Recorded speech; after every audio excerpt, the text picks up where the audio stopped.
नमस्कार दोस्तों, मेरा नाम ज्ञानेश्वर है और आपने देखना शुरू किया है लाइव सिटीज का विशेष कार्यक्रम सुबह की चाय। देखिए, अभी चर्चा तो चुनाव की ही होगी और आपको हम आज सुबह बताएं कि देखिए आरजेडी ने उम्मीदवारों की लिस्ट जारी की।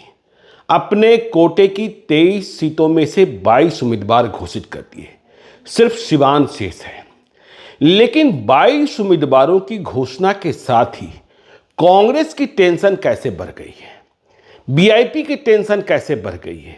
देखिए, बिहार में इंडिया ब्लॉक में ड्राइविंग सीट पर आरजेडी है, इसलिए उम्मीदवारों को तय करने में आरजेडी ने, मतलब लालू यादव ने, तेजस्वी यादव ने किसी की परवाह नहीं की, किसी से मशविरा की जरूरत भी नहीं थी। जहां जो उम्मीदवार देना था उन्होंने तय किया और घोषणा कर दी। हाँ, वे कांग्रेस से जरूर अपेक्षा कर रहे हैं कि उम्मीदवार बताए जाएं, बीआईपी से भी उम्मीद कर रहे हैं, मुकेश सहनी की पार्टी से। और देखिए, जो स्थितियां बन गई हैं, परिस्थितियां बन गई हैं। आपको पहले हम ये बताएं कि बिहार में अब भी 10 लोकसभा क्षेत्र ऐसे हैं, 10, जहां इंडिया ब्लॉक के उम्मीदवार घोषित नहीं किए गए हैं। सिवान में राजद को उम्मीदवार घोषित करना है, महाराजगंज, पश्चिमी चंपारण, पटना साहिब, मुजफ्फरपुर कांग्रेस को उम्मीदवार घोषित करना है, पूर्वी चंपारण बीआईपी को घोषित करना है, झंझारपुर बीआईपी को घोषित करना है। रिजर्व सीटों में सासाराम और समस्तीपुर में कांग्रेस के उम्मीदवार होंगे, जिनकी घोषणा अभी बाकी है, और गोपालगंज में बीआईपी। अब देखिए, हमने क्यों कहा कि आरजेडी की लिस्ट ने टेंशन बढ़ाई, कांग्रेस की टेंशन बढ़ाई बीआईपी की। देखिए, आरजेडी ने अपने मनमाफिक फैसले किए, उम्मीदवार तय किए, और अब परेशानी कांग्रेस की है। लालू यादव ने क्या किया, तेजस्वी यादव ने क्या किया? राजपूतों से बैर मोल ले लिया है, ठान लिया है। एक झटके में राजपूतों को शिखर से शून्य तक पहुंचा दिया है। सिर्फ एक सीट, बक्सर में सुधाकर सिंह। मुकाबला कैसे होगा एनडीए से, जिसने राजपूतों को 7 सीटें दी हैं, 7 सांसद भी हैं। कहां कहां से एनडीए से राजपूत उम्मीदवार चुनाव लड़ रहे हैं, यह भी समझ लीजिए। राधा मोहन सिंह पूर्वी चंपारण से, जनार्दन सिंह सिग्रीवाल महाराजगंज से, राजीव प्रताप रूढ़ी सारण से, आरके सिंह आरा से, सुशील कुमार सिंह औरंगाबाद से, लवली आनंद शिवहर से और बीना देवी वैशाली से। लेकिन इसके मुकाबले अब तक घोषित उम्मीदवारों की सूची में इंडिया ब्लॉक सिर्फ बक्सर से सुधाकर सिंह, जबकि 2019 में इंडिया ब्लॉक ने, तब महागठबंधन था, 4 राजपूत उम्मीदवार उतारे थे। कौन कौन, यह भी जान लीजिए। देखिए, जगदानंद बक्सर से लड़ रहे थे आरजेडी के टिकट पर। रणधीर सिंह प्रभुनाथ सिंह के बेटे महाराजगंज से लड़ रहे थे आरजेडी के टिकट पर। रघुवंश प्रसाद सिंह वैशाली से लड़ रहे थे आरजेडी के टिकट पर। मतलब 3 राजपूत उम्मीदवार 2019 में थे, 2024 में अकेले सुधाकर सिंह। अब ये दूसरी बात है कि पवन सिंह, भोजपुरी फिल्मों के सुपरस्टार, जिन्होंने काराकाट लड़ने की घोषणा की है, कहीं उन्हें लालू यादव लालटेन न थमा दें। वैसे तो काराकाट की सीट अभी माले को दी गई है, वहां राजाराम कुशवाहा चुनावी प्रचार में भी लगे हुए हैं, मुकाबला उपेंद्र कुशवाहा से है। लेकिन कल शाम से इस बात की चर्चा है कि सिवान की सीट माले को दे दी जा सकती है और बदले में काराकाट की सीट ले ली जाएगी। लेकिन अब तक सिर्फ एक राजपूत उम्मीदवार, कैसे चलेगा काम? लालू यादव ने राजपूतों से बैर मोल लिया है और भूमिहारों से दोस्ती कर ली है। ब्राह्मण आरजेडी की लिस्ट में है नहीं। कांग्रेस के समक्ष कैसे परेशानी खड़ी की गई, इस बात को समझिए। कांग्रेस को लड़ने के लिए, राजपूत उम्मीदवार को लड़ाने के लिए, राजपूतों का चित्तौड़गढ़ कहा जाने वाला औरंगाबाद सीट दिया नहीं गया।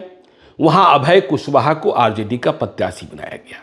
निखिल कुमार की नाराजगी, या यूं कहें कि औरंगाबाद में जितने कांग्रेस के समर्थक हैं, कांग्रेस के नेता हैं, पहले चरण में चुनाव है, वे घर बैठ गए हैं और राजपूतों का वोट बैंक थोक भाव से एनडीए को प्राप्त हो रहा है।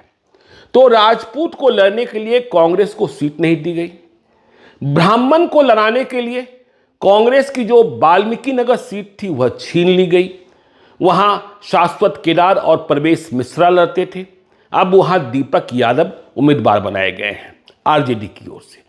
ठीक इसी प्रकार से कांग्रेस पार्टी एक यादव को चुनाव लड़ाती थी, रंजीत रंजन सुपौल से। तो रंजीत रंजन तो अब राज्यसभा की सदस्य हैं छत्तीसगढ़ से। कांग्रेस ने कोशिश करी, प्रियंका गांधी ने कोशिश की कि पप्पू यादव को कांग्रेस के टिकट पर लड़ाएं, तो उन्हें लड़ने नहीं दिया गया, क्योंकि लालू यादव यह चाहते थे कि यादव सभी के सभी आरजेडी के सिंबल पर ही चुनाव लड़े। अब वीआईपी झंझारपुर में गुलाब यादव के बारे में फैसला कर रही है, यह दूसरी बात है। तो देखिए, कांग्रेस को लड़ाने के लिए न ब्राह्मण की सीट मिली, न यादव की सीट मिली, न राजपूत की सीट मिली। अब इकलौते राजपूत सिर्फ सुधाकर सिंह हैं। कांग्रेस के बारे में हमने ये बताया। देखिए, रिजर्व सीटों की बात नहीं करते हैं कि कांग्रेस को महाराजगंज में उम्मीदवार घोषित करना है, पश्चिमी चंपारण में घोषित करना है, पटना साहिब में घोषित करना है, मुजफ्फरपुर में घोषित करना है। तो देखिए, मुजफ्फरपुर में न कोई राजपूत लड़ाया जा सकता है, न कोई ब्राह्मण लड़ाया जा सकता है। वहां या तो वैश्य लड़ाए जाएंगे विजेंद्र चौधरी, या फिर बीजेपी से बेटिकट होकर जो अजय निषाद आए हैं उन्हें लड़ाया जाएगा। ठीक इसी प्रकार से पटना साहिब में यह माना जा रहा है कि अंशुल अभिजीत जाति से कुशवाहा। देखिए, इंडिया ब्लॉक में कुशवाहा जाति पर बहुत बड़ा दांव लगाया गया है। तो मीरा कुमार के बेटे हैं अंशुल अभिजीत, उनके टिकट की जानकारी दी जा रही है। तो देखिए, पश्चिमी चंपारण में अब कांग्रेस की व्यवस्था हो गई है कि वहां ब्राह्मण लड़ाएं, क्योंकि आरजेडी भी ब्राह्मण नहीं लड़ाएगा, कांग्रेस भी नहीं लड़ाएगा, वीआईपी भी नहीं लड़ाएगा, लेफ्ट पार्टियों से उम्मीद ही नहीं। आरजेडी के यह कह देने से कि हमने राज्यसभा में मनोज झा को भेज रखा है, विधान परिषद में अशोक पांडे को भेज रखा है, बात बनने वाली नहीं है। राज्यसभा, विधान परिषद और लोकसभा का चुनाव अलग अलग है। तो पश्चिमी चंपारण में अब कांग्रेस की मजबूरी है कि वहां ब्राह्मण को ही उम्मीदवार बनाना है। अब शाश्वत केदार होते हैं, मदन मोहन तिवारी होते हैं, कि महाराजगंज से चलकर विजय शंकर दुबे जाते हैं, यह देखने की बात है। तो राजपूत कहां लड़ेगा? महाराजगंज की सीट लालू यादव को प्रभुनाथ सिंह के बेटे रणधीर सिंह को नहीं देनी थी, इसलिए उन्होंने यह सीट आरजेडी के खाते में नहीं रखी, कांग्रेस को दे दी। और कांग्रेस से भी कहा जा रहा है कि यहां आप भूमिहार लड़ाइए। सोचिए, राजपूत लड़ते आए हैं, किसी जमाने में भूमिहार भी लड़ा करते थे, लेकिन क्या महाराजगंज में भी भूमिहार? क्यों मैंने कहा कि भूमिहारों से लालू यादव का प्यार हुआ? यह चर्चा हम अलग से कभी करेंगे कि क्या लोकसभा चुनाव 2024 में राजपूतों की तरह, कुशवाहा की तरह, क्या भूमिहार भी टैक्टिकल वोटिंग करने जा रहे हैं? तो देखिए, भूमिहार दो तो उम्मीदवार बन चुके, भागलपुर से अजीत शर्मा और वैशाली से विजय कुमार शुक्ला उर्फ मुन्ना शुक्ला। तो महाराजगंज में यदि भूमिहार उम्मीदवार बनता है, चर्चाएं कई नामों के हैं। अरुण कुमार की चर्चा होती है, सच्चिदानंद राय के बेटे शिपू राय की चर्चा होती है, और इसके अलावा भी कई नाम हैं। आकाश कुमार सिंह की चर्चा होती है, अखिलेश प्रसाद सिंह के बेटे। तो 3 भूमिहार हो जाएंगे।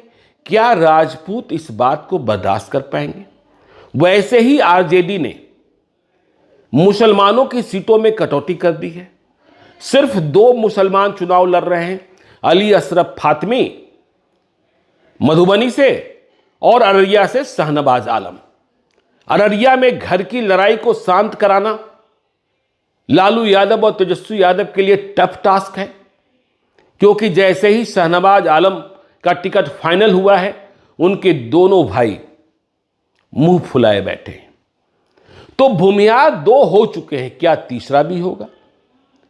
और यदि तीसरा हो गया तो फिर राजपूत एक ही रह जाएंगे, या फिर पवन सिंह आ गए, लालटेन थाम लिया, तो यह बात सही है कि वे बहुत भारी राजपूत होंगे और उनका फायदा कई लोकसभा क्षेत्रों में मिल सकता है। काराकाट तो लड़ेंगे ही यदि लालटेन थामते हैं। उपेंद्र कुशवाहा की लड़ाई बहुत कठिन हो जाएगी। फायदा सुधाकर सिंह को मिलेगा। पहले चरण के चुनाव में औरंगाबाद में भी मिल जाएगा, आरा में भी प्राप्त हो जाएगा, छपरा में रोहिणी आचार्य को भी। लेकिन पवन सिंह आए तो पवन सिंह ने चुनाव लड़ने की घोषणा की है। हां, सिर्फ इतना नहीं कहा है कि वे निर्दलीय चुनाव लड़ रहे हैं। किसी पत्रकार ने पूछा, हमारे ही सहयोगी समरीन ने बातचीत की थी उनके सहयोगियों से, तो निर्दलीय कहे जाने पर आपत्ति हो गई थी। यहीं से बात शुरू हुई कि क्या वे आरजेडी के उम्मीदवार होने जा रहे हैं।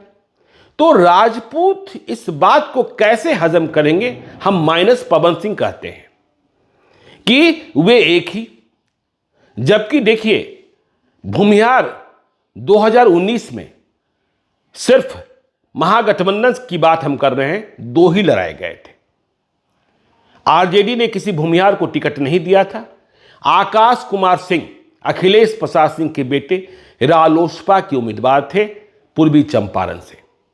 तब उपेंद्र कुशवाहा महागठबंधन के हिस्सा थे और नीलम देवी अनंत सिंह की पत्नी कांग्रेस की उम्मीदवार थी मुंगेर से। तो 2019 में, 2024 में भी हो चुके हैं, क्या तीसरा भी? अब देखिए हम क्यों कह रहे हैं, अब यदि भूमिहार 3 नहीं होंगे, राजपूत और बढ़ाना होगा, तो जितनी चर्चाएं चल रही है कि महाराजगंज में भूमिहार ही लड़ेगा, कहीं ऐन मौके पर मिजाज को पढ़ते और समझते हुए इसमें परिवर्तन ना आ जाए। क्योंकि रामा सिंह को भी टिकट नहीं दिया गया। रामा सिंह भी भूमिहार, माफ कीजिएगा, रामा सिंह भी राजपूत जाति के एक बड़े चेहरे हैं। अंडरबल की कहानियां तो बहुत पुरानी हो चुकी। तो ये स्थिति और परिस्थिति। अब देखिए पूर्वी चंपारण जो सीट गई है वीआईपी के खाते में, वहां किसे लड़ाया जाए? वैश्य को लड़ाया जाए तो वैसे तो शिवहर में रितु जायसवाल को लालू यादव ने उम्मीदवार बना दिया, तो शिवहर में भी वैश्य लड़ेगा और पूर्वी चंपारण में भी वैश्य लड़ेगा, इसमें इफबट है। वहां भूमिहार की दावेदारी भी बहुत प्रबल है। तो भूमिहार की दावेदारी कहां कहां होगी? क्योंकि माना यह जा रहा है कि वह उम्मीदवार ही टिक पाएगा जो राधा मोहन सिंह के वोट बैंक में सेंधमारी कर ले। राधा मोहन सिंह चंपारण के भीष्म पितामह माने जाते हैं राजनीति में। तो ये सारी स्थिति परिस्थिति, भूमिहार जो टिकट की रेस में है पूर्वी चंपारण में, मुकेश सहनी की पार्टी से पप्पू दुबे जो जाने माने वकील हैं, चंपारण के राम जेठमलानी कहे जाते हैं, फिर गप्पू राय, और कहीं ना कहीं से आकाश कुमार सिंह की चर्चा भी हो जाती है। अब देखिए आरजेडी के उम्मीदवारों की लिस्ट ने किस तरीके से मुकेश सहनी को भी टेंशन में डाला है। मुकेश सहनी किस राजनीति के लिए जाने जाते हैं? मुकेश सहनी इस राजनीति के लिए जाने जाते हैं कि वे मल्लाहों के नेता हैं, लेकिन उन्हें सीट मिली है झंझारपुर, पूर्वी चंपारण और सुरक्षित गोपालगंज। मुकेश सहनी दरभंगा चाहते थे, मुकेश सहनी कटिहार चाहते थे। दरभंगा और कटिहार मिल गया होता तो शायद स्वयं भी चुनाव लड़ते। लेकिन मुकेश सहनी के सामने यक्ष प्रश्न यह है कि झंझारपुर और पूर्वी चंपारण में सहनी को लड़ाना कितना मुनासिब होगा, कैसे लड़ाए सहनी को, और यदि नहीं लड़ाएंगे तो फिर कितने लाख सवाल पूछे जाएंगे, यह भी बड़ी बात है। तो आरजेडी के उम्मीदवारों की लिस्ट ने टेंशन दे रखा है। अब कांग्रेस की लिस्ट कब आएगी? देखिए कांग्रेस ने सन्नी हजारी को, महेश्वर हजारी के बेटे को, जो बिहार सरकार में मंत्री हैं, जेडीयू के वरिष्ठ नेता हैं, उन्हें मतलब उनके बेटे सन्नी हजारी को कांग्रेस में शामिल कराया, टिकट का भरोसा दिया गया। लेकिन जब तक सी से कांग्रेस चुनाव समिति, सेंट्रल इलेक्शन कमिटी, केंद्रीय चुनाव समिति से नाम तय न हो जाए, तो ये सारे दांवपेच और राजपूतों के बीच यह बहुत नीचे तक संदेश आ गया है कि आरजेडी ने इस बार हमारे साथ नाइंसाफी की है। संदेशा मुसलमानों में भी है और इसका खामियाजा भुगतना पड़ेगा क्या?